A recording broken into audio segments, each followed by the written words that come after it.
Hi everyone, I'm Suyuk from Online Help Guide, and in this video, I will show you how to see your friends list on Snapchat. Accessing your friends list makes it easier to manage your connections and stay in touch with the people you care about. So, let's get started on how to see your friends list on Snapchat. First, open the Snapchat app on your device. Go to your Snapchat profile by tapping on the profile icon from the top left corner of your screen. Here, scroll down and find the My Friends section. Once you find it, tap on it.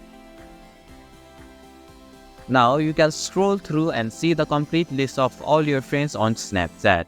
And this is how you can see your friends list on Snapchat. Thank you for watching Online Help Guide.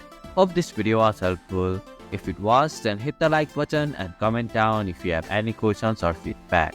Also, if you are new to our channel, please subscribe and hit the bell icon so that you won't miss our upcoming videos.